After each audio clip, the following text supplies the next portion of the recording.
We all ready to bust out some Q&A? What can non-LGBTQ allies do to be more supportive? I really like that question. It's a good one. I would say to be an ally, not just towards another trans person. I don't want to word this, but always being the one to step up to speak out against those who say anything negative or even things in the media that might be perceived negatively towards trans people.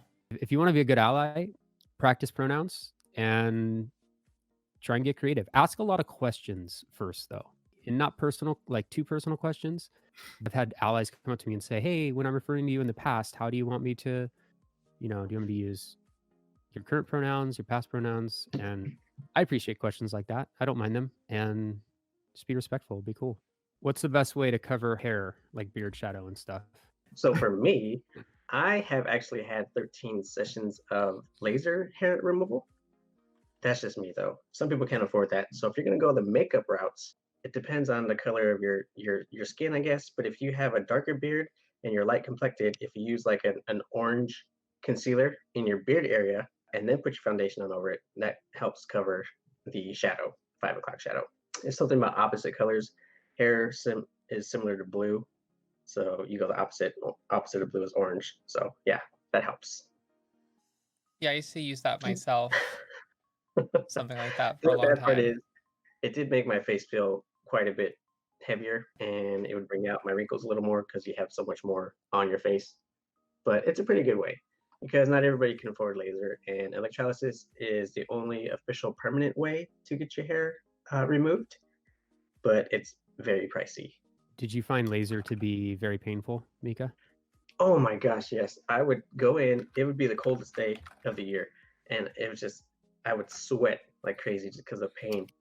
It does feel like, I don't mean to scare anybody, but just be prepared. It feels like someone stretches a rubber band and then snaps it on your face, and they got to cover your whole beard section and sometimes your neck, depending on how far down it goes.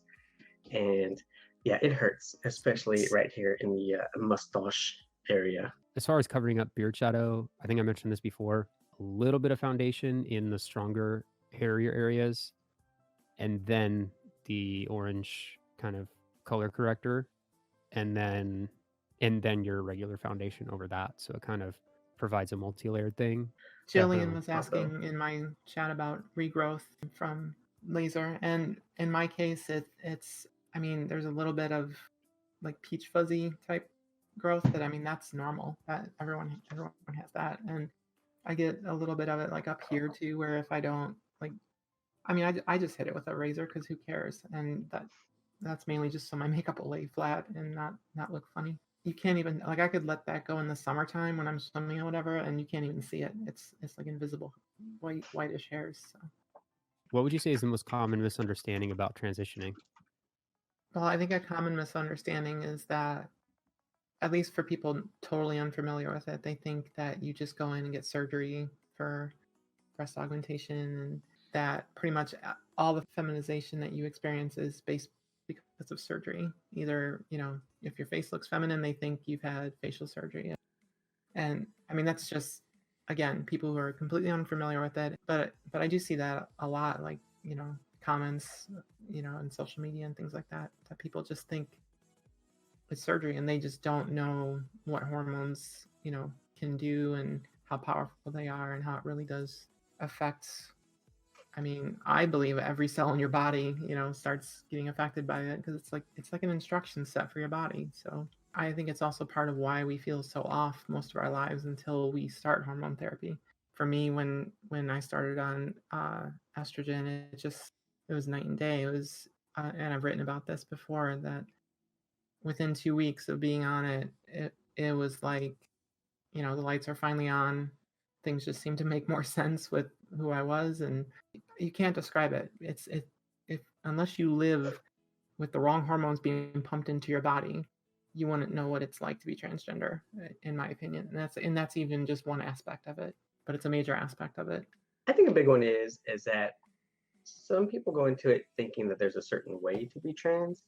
That if you're going to go from male to female, you got to be a specific kind of female. You got to have long hair, you got to make nails, you got to wear dresses and makeup and all that stuff. But that's not true.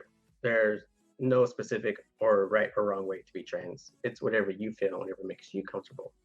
I get a lot of people that comment to me in my DM and ask me, or comment saying that I wish I could be like you, I want to look just like you, and how did you do this and how did you do that? I'm telling them, just do it your own way. Trans is what you want it to be. Said it a million times and I'll say it again, diversity is beautiful. If anybody ever said I want to be like you, I'd say be the most you possible, because that is like being me, because I'm just being the most me possible. That's all I really know how to do. I was very dysphoric in the beginning about my voice, and I thought that I had to have this perfect high pitched feminine voice. And then I realized I really don't. It takes a while to get there, but you get your confidence also. But it's okay if I have a deep voice. It's still me.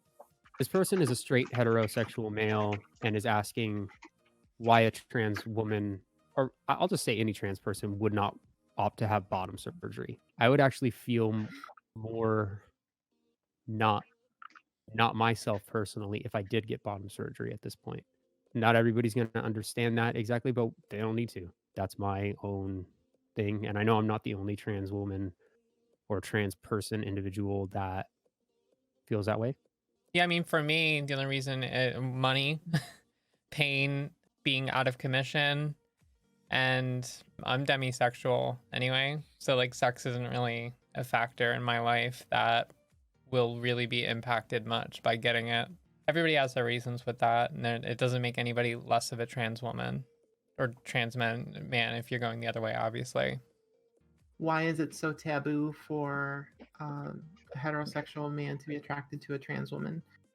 I think it totally depends what circles you live in and kind of, where you are in the world, where you are in your own sort of social group.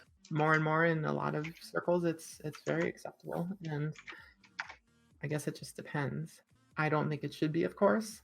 I'm a little biased in that in that opinion, but if you're an objective person, it shouldn't be taboo. I mean, people just love who they love and are attracted to who they're attracted to.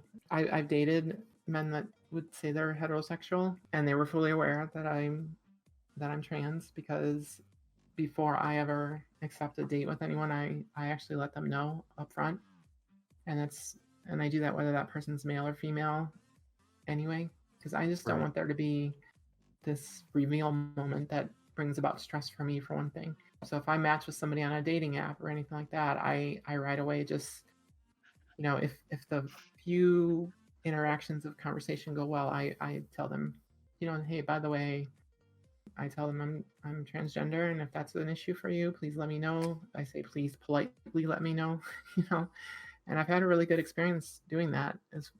As far as, I mean, there have been some people that immediately just unmatch and disappear, but Yeah, that's rare. or just That's sorry, very not rare. interested. Yeah, most people are very polite about if they're just gonna, take a step back and think about it or whatever. But I have had some guys that, I picture like a virtual shape of a man in the wall of the dating app, just like, made a hole in the wall as soon as he found out he was gone, and good riddance, because I don't want to date that person anyway. And just let me be clear, I don't know why I'm saying this, but I'm not looking specifically for a man. So Yeah, and also just like, yeah, not every trans woman's looking for a dude. Yeah, that's another common misconception, Yeah. actually. There's people who just assume we're transitioning because we want to have sex with men. And I'm sorry, that's definitely not the case. How do we feel about trans individuals perpetuating hate culture where TERFs are concerned? TERFs are trans exclusionary radical feminists. So a cisgendered woman who's a feminist that excludes trans. So basically, I'm a feminist, and basically people like feminists who are like, trans women are not women, and they don't know what we've been through, or they don't know, like, they can't be a part of the feminist movement, which I think all of us here would agree is garbage.